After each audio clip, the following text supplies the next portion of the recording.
لا حول ولا قوة إلا بالله العلي العظيم. أعوذ بالله السميع العليم من الشيطان اللعين الرجيم. بسم الله الرحمن الرحيم. الحمد لله رب العالمين، والصلاة والسلام على أشرف الأنبياء والمرسلين وخاتم النبيين سيدنا ومولانا نبينا وشفيعنا أبي القاسم محمد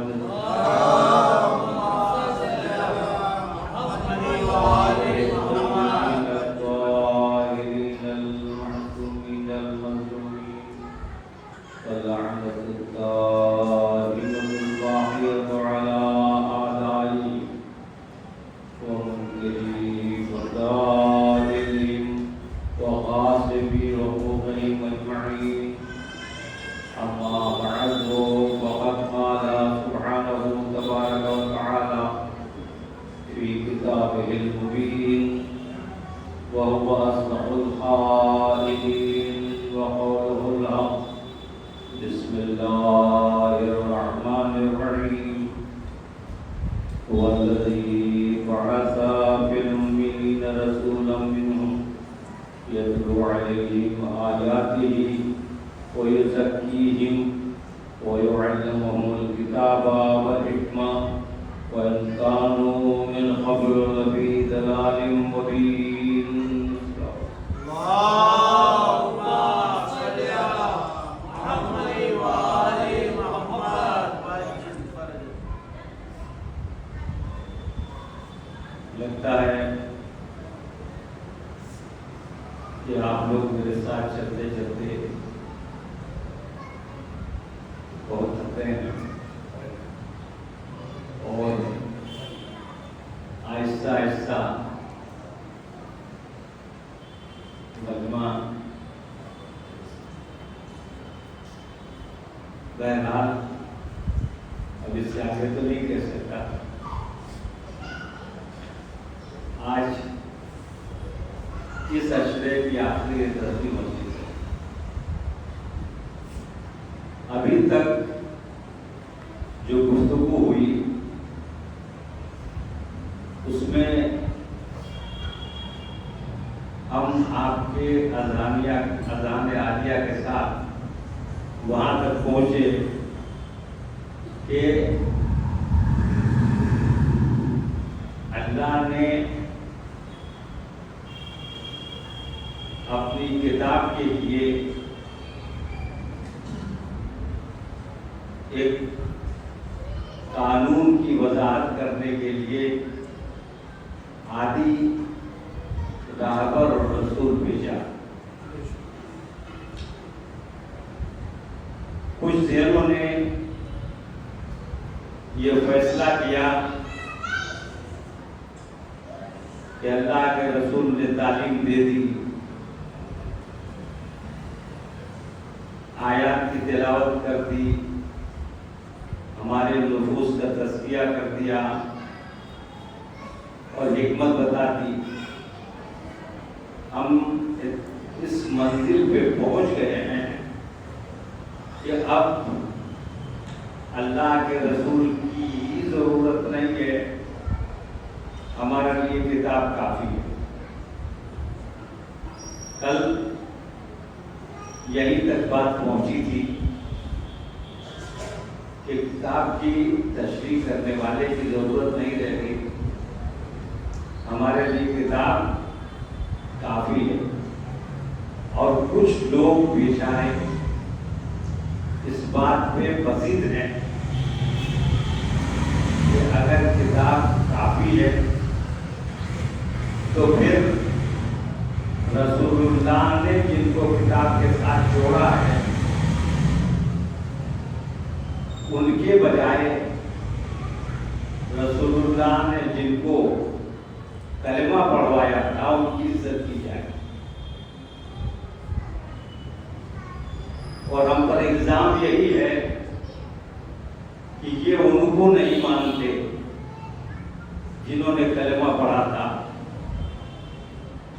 بچے بعد میں کہلا کرنا بھائی صلوات بھیجیے محمد والے۔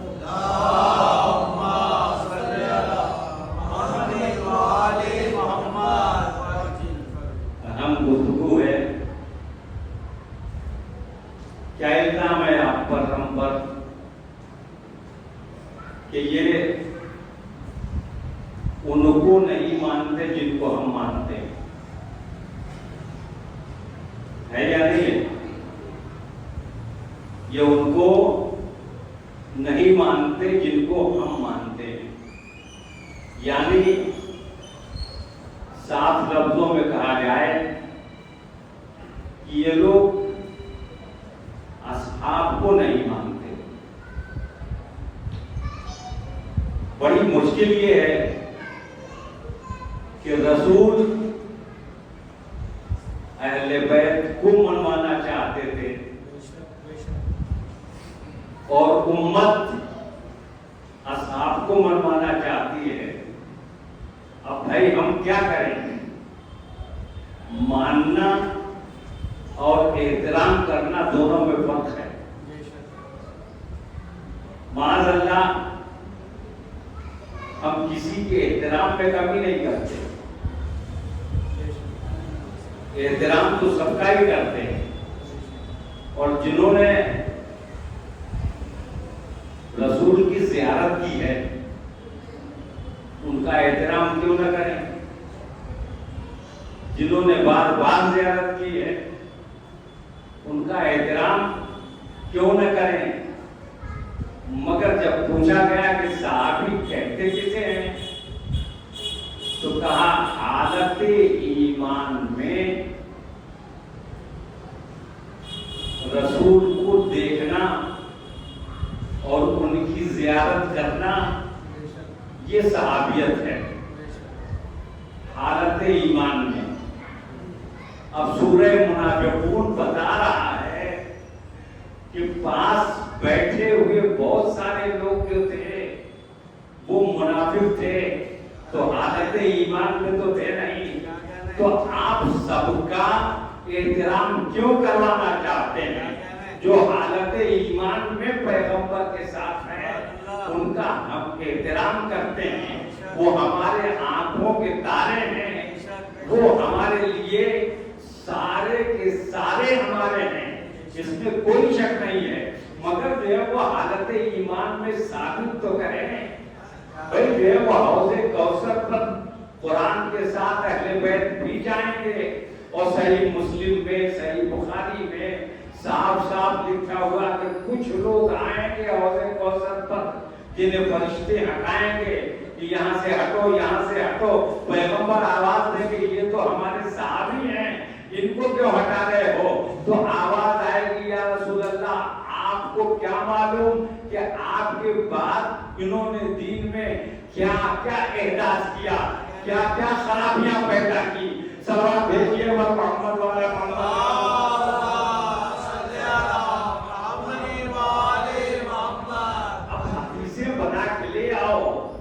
کہ پیغمبر نے فرمایا الصحابی کالنجوم بأیہم اہتدیتم، ہمارے صحابی ستاروں کے مثل ہیں، ان میں سے جس کی بھی اقتدا کر لو گے، جس کے بھی پیچھے چل لو گے ہدایت پا جاؤ گے۔ اور پیغمبر کیا فرما رہے ہیں کہ گمراہ نہیں ہوگے، یعنی ہدایت پاؤ گے جب تم اہل بیت اور قرآن سے متمسک رہو گے۔ یہ کس سے کہہ رہے تھے؟ اجین والوں سے کہہ رہے تھے، اندور والوں سے کہہ رہے تھے، بھوپال والوں سے کہہ رہے تھے، دلی والوں سے کہہ رہے تھے، بمبئی والوں سے کہہ رہے تھے، کہ ہندوستان والوں سے کہہ رہے تھے؟ کس سے کہہ رہے تھے؟ کس سے کہہ رہے تھے؟ پیغمبر فرما رہے تھے اپنے صحابہ سے کہ میں تم میں، یعنی دوسرے لفظوں میں جو کہا جائے کہ اے میرے صحابیوں جنہوں نے حالت ایمان میں مجھ سے ملاقات کی ہے، منافقین سے نہیں، اے میرے صحابیوں جب تک تم ان دونوں سے متمسک رہو گے ہرگز گمراہ نہیں ہوگے۔ یعنی پیغمبر کو معلوم تھا کہ گمراہی کا خطرہ ہے، یہ صحابی بھی گمراہ ہو سکتے ہیں اگر قرآن والے بیت سے متمسک نہیں ہوگے۔ صلوات بھیجیے اور محمد والے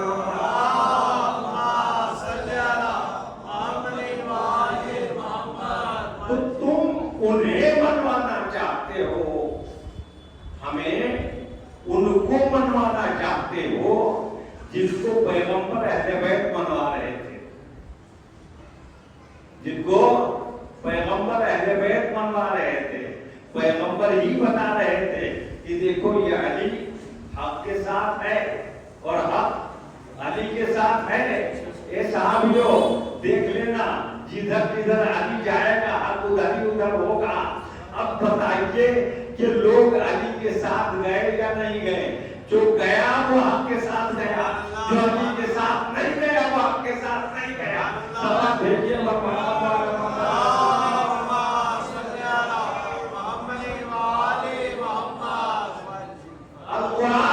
مع علی والعلی مع القرآن، قرآن علی کے ساتھ ہے اور علی قرآن کے ساتھ ہے، یعنی نہ علی قرآن سے جدا ہوں گے نہ قرآن علی سے جدا ہوگا۔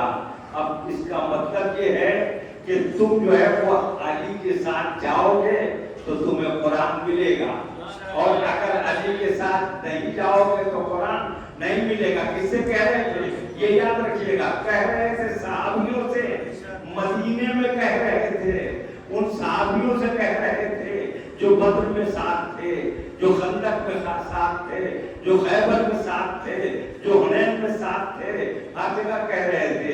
انہی لوگوں سے کہہ رہے تھے کہ جو ہے وہ برزل ایمان کلو علی الکفر کلے، میں ایمان کل کو بھیج رہا ہوں۔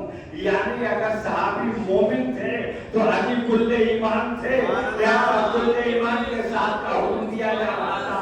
سلام بھیجیے اور محمد والے محمد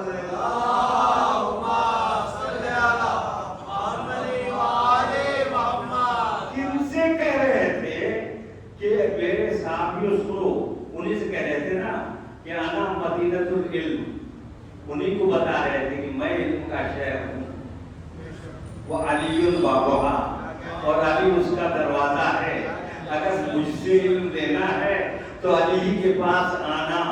معلوم یہ ہوا کہ علی کے پاس جو گیا وہ صحابی قابل احترام ہماری نظر میں ہے، اور کتنا قابل احترام ہے۔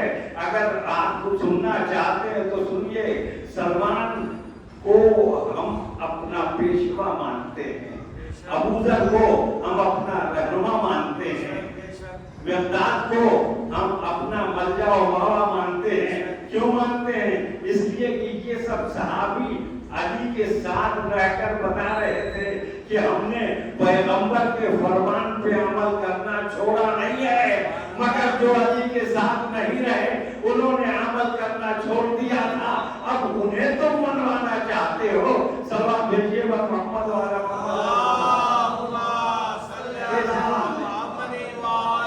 چلیے، بہت احترام ہے ہمارے والد بزرگوار، قابل احترام ہے نا۔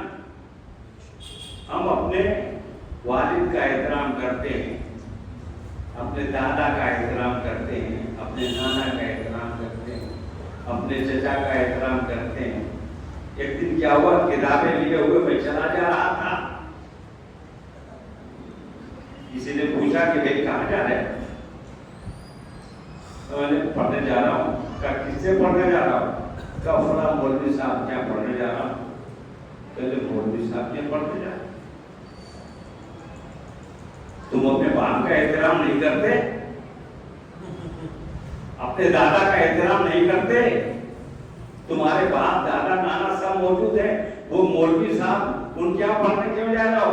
کہ کہا بھائی احترام الگ چیز ہے، تعلیم الگ چیز ہے، احترام الگ چیز ہے، علم حاصل کرنا الگ چیز ہے۔ اگر باپ اس قابل ہوتا کہ ہم اس سے پڑھ سکتے تھے تو میں اس سے پڑھتا، مگر اس میں احترام کی کیا بات ہے؟ ہم ان کا احترام کرتے ہیں، مگر علم حاصل کرنا ہے تو کسی عالم کے پاس ہی جانا پڑے گا، علم حاصل کرنا ہے تو کسی صاحب علم کے پاس ہی جانا پڑے گا۔ ارے دنیا والوں، تم سمجھتے کیوں نہیں ہو؟ ہم اصحاب کا احترام اس لیے کرتے ہیں کہ رسول کے ساتھ رہنے والے ہیں، مگر علم حاصل کرنا ہے تو علی کے پاس جانا پڑے گا، حکمت حاصل کرنی ہے تو علی کے پاس جانی پڑے گی، ایمان حاصل کرنا ہے تو کل ایمان کے پاس جانا پڑے گا، طریقہ عبادت حاصل کرنا ہے تو رسول کے جانشین علی کے پاس جانا پڑے گا۔ میرا بھائی، ہم احترام ان کا کرتے ہیں، مگر رہنما ہدایت کے لیے راہ ہدایت میں پیشوا صرف اہل بیت کو مانتے ہیں، اس لیے کہ پیغمبر نے چاہے ان کے احترام کا حکم دیا ہو، مگر رہنمائی ان کی بتائی ہے، ان کی پیشوائی بتائی ہے، ان کی امامت بتائی ہے، ان کی خلافت بتائی ہے، ان کی ولایت بتائی ہے۔ صلوات بھیجیے محمد وعلی محمد۔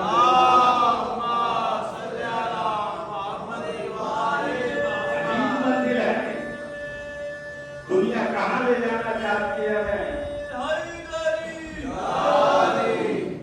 تو بھائی کیا میں کہہ رہا ہے کہ مانتے نہیں، ہمیں مانتے ہیں بھیا، وہ مانتے ہیں، مگر ماننے کا مطلب یہ ہے کہ کم سے کم آدمی جو ہے وہ مانا جائے، جو ہے وہ مانا جائے۔ اگر کوئی آدمی ڈاکٹر ہے تو اس کو میں عالم نہیں مان سکتا، عالم دین۔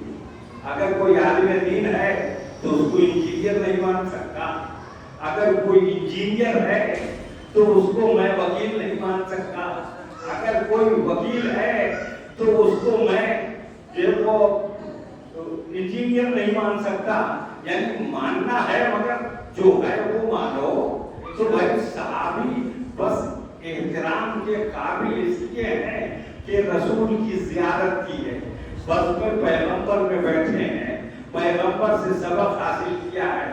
یہ یوں کہا جائے کہ پیغمبر سے کی ذات کا کلمہ پڑھا ہے، یعنی صحابی کلمہ پڑھ کر مسلمان ہوئے ہیں۔ دوسرے لفظوں میں یوں کہا جائے کہ کافر تھے مسلمان ہو گئے، یہ بات تو ہم مانتے ہی ہیں، مگر جو کل ایمان ہے، جو سابق الایمان ہے، جو پہلے ہی سے رسول کا گواہ ہے، جو نور رسول رسالت کا جو جز ہے، جو پیغمبر کی دینت، سیرت، شباہت سب میں پیغمبر جیسا ہے، اگر اس کو ماننا ہے تو جزو رسول ماننا ہے، جانشین رسول ماننا ہے، اس کو علم کا دروازہ ماننا ہے، ان کو حکمت کے گھر کا دروازہ ماننا ہے۔ ماننے میں فرق ہے کیا نہیں ہے بھائی؟ اگر ہم اللہ کو جسمانی مانے تو یہ اللہ کی الوہیت کی توہین ہے یا نہیں ہے؟ اور اگر کسی انسان کو وہ مانے جو وہ نہیں ہے تو یہ اس کی تعریف کی بات نہیں ہے۔ دوسرے لفظوں میں یوں کہا جائے کہ کوئی میدان میں جمنے والا ہے اور کوئی میدان سے چلا جانے والا ہے، دونوں میں کیا ہم دونوں کو برابر مان سکتے ہیں؟ احد کا میدان ہے، آپ جانتے ہیں کہ پیغمبر نے ذرے پر 50 صحابیوں کو کھڑا کر دیا، 50 کو، اور کہا دیکھو ادھر سے حملہ ہو سکتا ہے، یہ رسالت کی نگاہ ہے بھائی، ادھر سے حملہ ہو سکتا ہے، لہذا چھوڑ کے ہٹنا مت، میں جب تک حکم نہ دے دوں کہ ہٹو، جب تک یہاں سے ہٹنا مت، میری اجازت کے بغیر یہاں سے ہٹنا مت۔ پیغمبر نے کھڑا کر دیا، ادھر کافروں اور مسلمانوں میں گھمسان کرن پڑا، اس میں جناب حفصہ شہید بھی ہوئی، اور مسلمانوں کے حملے سے کافر گھبرا کر بھاگنے لگے، اور جب کافر بھاگنے لگے تو مسلمانوں نے موقع غنیمت دیکھا، اور جو چھوڑ کر بھاگ رہے تھے مال غنیمت، اس سے تھیلیاں بھرنا شروع کر دی، جیبیں بھرنا شروع کر دی، مال غنیمت لوٹنا شروع کر دیا۔ یہ تاریخ ہے، اس سے کوئی انکار نہیں کر سکتا، اور قرآن بھی کہتا ہے کہ مسلمانوں نے ایسا کیا۔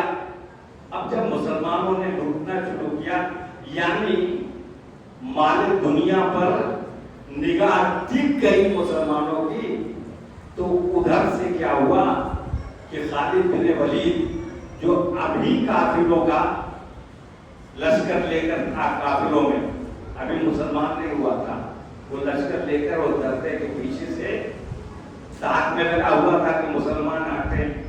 اچھا، یہ مسلمان جن کو پیغمبر نے کہا تھا یہاں سے ہٹنا مت، یہاں سے ہٹنا مت، پیغمبر کی زندگی کی بات ہے، یہاں سے ہٹنا مت، تو یہ مسلمان سارے کے ساتھ دیکھنے لگے کہ ارے بھائی وہ سب تو مال پا رہے ہیں، ہم یہاں کھڑے رہیں گے۔ اب بھائی دیکھیے یہی فرق ہے کہ جو ہے وہ یا تو مسلمان رسول پر یقین رکھے یا دولت پر یقین رکھے، لہذا انہوں نے سوچا کہ بھائی اگر ہم کھڑے رہے تو یہ تو جیبیں بھر لیں گے، ہمارے پاس تو کچھ نہیں ہوگا، لہذا جو ہے یہ بھی آہستہ آہستہ یہاں سے 4700 آ گئے، بچے کتنے ہیں 3۔ اب جب 3 ہی بچے تو انہوں نے کیا کیا کہ وہ حملہ کر دیا پیچھے سے، خالد بن ولید نے وہ کافروں کا لشکر لے کے حملہ کیا۔ اب گھمسان کرن پڑا، ادھر سے کافروں نے دباؤ ڈالا، ادھر کافروں نے دیکھا ارے پھر یہ مسلمان تو جو مال لوٹنے میں جمے ہوئے ہیں، اب ہم بھی جو ہے وہ ادھر سے، لہذا دونوں طرف سے دباؤ پڑا، اور جب دونوں طرف سے دباؤ پڑ گیا تو بڑا مشکل ہو گیا۔ اب مسلمان جائیں تو کہاں جائیں، بہت سارے لوگ شہید ہو گئے، اور جو بچے تھے ان کے کان میں ایک آواز آئی، قد قتل محمد، رسول اللہ قتل کر دیے گئے۔ اب یہ سارے کے سارے بھاگنے لگے۔ قرآن کہتا ہے کہ وَالرَّسُولُ يَدْعُوكُمْ أُخْرَاكُمْ، رسول تم کو پکار رہا تھا، رسول تم کو پکار رہا تھا، وَلَا تَدْعُونَ، اور تم مڑ کر بھی رسول کی طرف نہیں دیکھ رہے تھے۔ اب جب یہ مسلمان واپس آئے ہیں بات کی بات، تو پیغمبر نے پوچھا کہاں چلے گئے تھے؟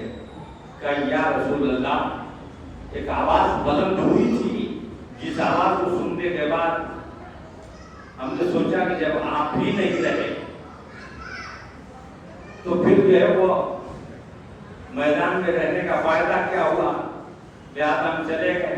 پیغمبر نے فرمایا میں تمہیں آواز دے رہا تھا، وہ کہتے ہیں کہ جو ہے وہ آپ کی آواز تو سنائی نہیں تھی، ایک آواز ہے پیغمبر نے فرمایا وہ شیطان کی آواز تھی۔ تو بھائی جو ہے وہ کان کی بات ہے کہ جو رسول کی آواز نہیں سنتا وہ شیطان کی سن لیتا ہے۔ صلوات بھیجیے اور محمد بارک محمد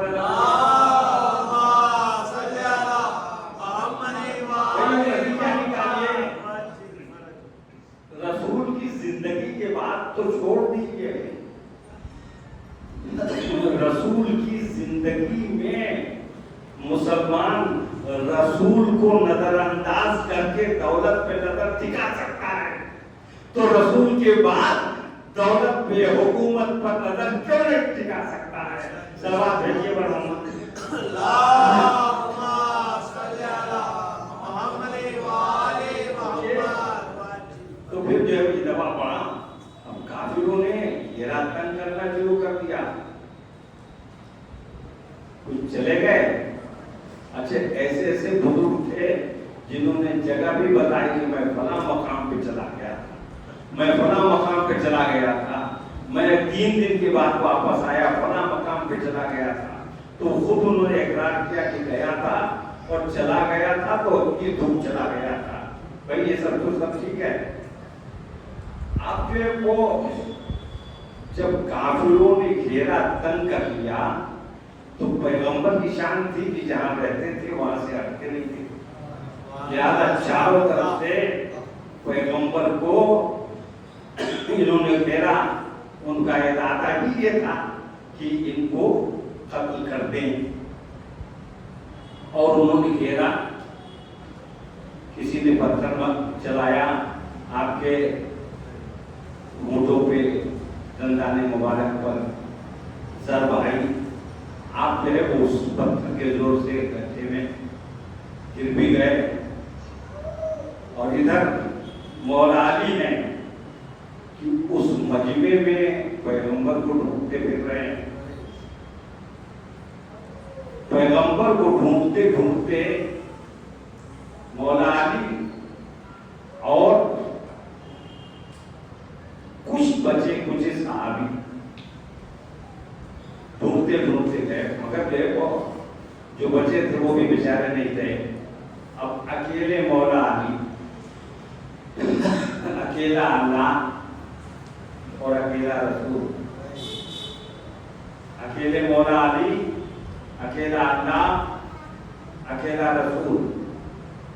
اب کہا جائے نا کہ احد میں کچھ کوئی نہیں بچا, یا اللہ بچا یا رسول اللہ بچے یا علی ولی اللہ بچے, تو کہہ دو کہ احد میں لا الہ الا اللہ تھا, محمد رسول اللہ تھا, علی ولی اللہ تھا.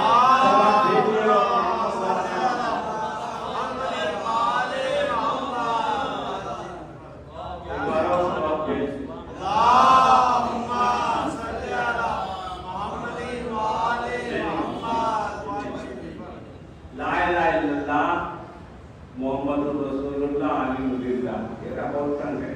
اور آہستہ آہستہ کافی قریب آتے جا رہے ہیں. کیا شان ہے جہاد کی کہ مولا کائنات نے تلوار دی اور لے کر گھومنا شروع کیا. اور جیسے جیسے آپ چکر لگاتے جاتے تھے رسول اللہ کا, سر کٹ کر کے گرتے جا رہے تھے. میرا بڑھتا جا رہا تھا, گھیرا بڑھتا جا رہا تھا. جب کافروں کو بہت دور کر چکے اور سروں کے ڈھیر لگا چکے, تو اس وقت علی لڑتے لڑتے, علی تو تھکے نہیں مگر تلوار تو تلوار ہے, لہذا تلوار ٹوٹ گئی. تلوار ٹوٹ گئی. اسی احد میں ایک صحابی کی تلوار ٹوٹی تھی جن کو کہتے ہیں ابو دجانہ, وہ بھی بڑے مومن تھے. لہذا جو ہے وہ انہوں نے کہا یا رسول اللہ تلوار ٹوٹ گئی, تو پیغمبر نے ایک لکڑی اٹھا کے دے دی. اور انہوں نے بھی اتنا یقین کیا پیغمبر پر کہ یہ لکڑی بھی تلوار کا کام کرے گی, اس لیے رسول نے کیا لہذا بیان ہے تاریخ کا کہ اس لکڑی سے وہ جنگ کرتے تھے. جب کافروں پر حملہ کرتے تھے تو تلوار ہو جاتی تھی, ہٹا دیتے تھے تو لکڑی ہو جاتی تھی.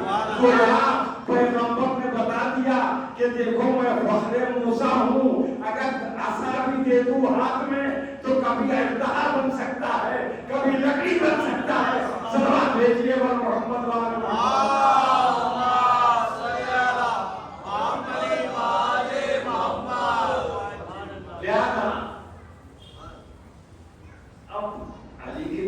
ٹوٹ گئی. آپ فرماتے ہیں کہ میں کر رہا تھا کہ یا رسول اللہ تلوار ٹوٹ گئی. ایک بہادر, ایک شجاع انسان تلوار ٹوٹ جائے اور ایسا وقت ہو کہ کافر چاروں طرف سے گھیرے ہوئے ہوں, اب وہ وہ بھی گر گیا, رسول تو گرے ہوئے تھے, کیا کرے. مگر کیا کہنا, علی رسول اللہ پہ کتنا اعتماد اور بھروسہ رکھتے تھے یہ مسلمان کیا جانے. فرماتے ہیں جب میں میدان جہاد میں لڑتے لڑتے تھک جاتا تھا تو پیغمبر کی شجاعت کے سائے میں پناہ لیتا تھا. سلام بھیجیے محمد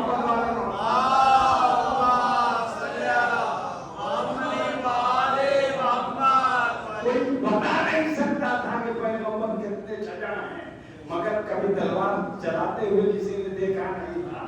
یہ علی جیسا بہادر ہی بتا سکتا ہے کہ جو کائنات میں یکتائے روزگار شجاع ہو وہ بہادر کہتا ہے کہ میں پیغمبر کی شجاعت کے سائے میں بنا لیتا ہوں.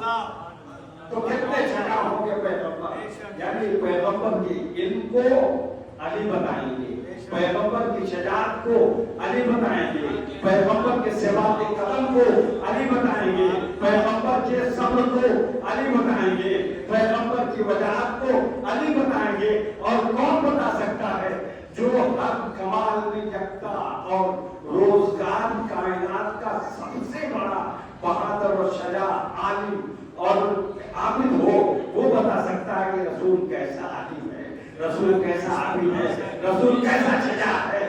علی کو پہننے کے بعد ہم سمجھے کہ رسول کیا ہے.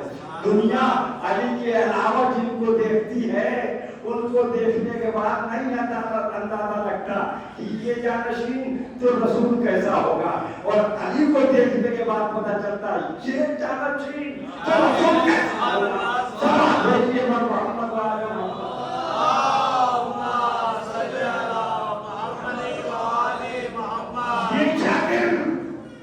تو استاد کیسا ہوگا, یہ طالب علم تو ان کا تعلیم دینے والا کیسا ہوگا, یہ گود کے پالے تو گود میں پالنے والا کیسا ہوگا. یہ ہے, یہ کم سے کم شخصیت دیکھ کے پتا چلتا ہے کہ یہ ہے وہ رسول کی شان کا ہے, کس عظمت کا ہے, کس جلال کا ہے, کس مرتبے کا ہے اور کس فضیلت کا ہے. بس یہی وجہ ہے کہ جو لوگ اہل بیت کے ذریعے نہیں جاتے رسول تک وہ رسول کی رفعت کو پہچانتے ہی نہیں. ان کے ذریعے جاؤ گے تو کیا پہچانو گے. پیغمبر نے سر جھکایا, میں کو یا رسول اللہ, صحابی نے مانگا تھا تو آپ نے لکڑی دے دی تھی, ان کو بھی کچھ اٹھا کے دے دیجیے. پیغمبر نے کہا نہیں, تمہیں پتہ ہی نہیں ہے, تمہیں پتہ ہی نہیں ہے. یہ وہ اگر میرا صحابی ہوتا, یہ اگر میرا نمائندہ ہوتا تو میں دے دیتا, ارے اس کا ہاتھ ید اللہ ہے, اس کا ہاتھ ید اللہ ہے, تو جو ہے وہ ید اللہ کو رسول اللہ کیا دے سکتا ہے. تو پھر کیا کون دے گا. کہا گھبراؤ مت, ابھی پتہ چلے گا. اور ایک مرتبہ جبریل امین قصیدہ پڑھتے ہوئے نازل ہوئے, لا فتح الا لا سیف الا بالله, سلام لے کے نازل ہو گئے اور آواز دی یا رسول اللہ. یہ پروردگار نے علی کے لیے ازل سے رکھی تھی, آج علی کو ضرورت ہے, لہذا دلواتی ہے. سلام بھیجیے محمد والا محمد.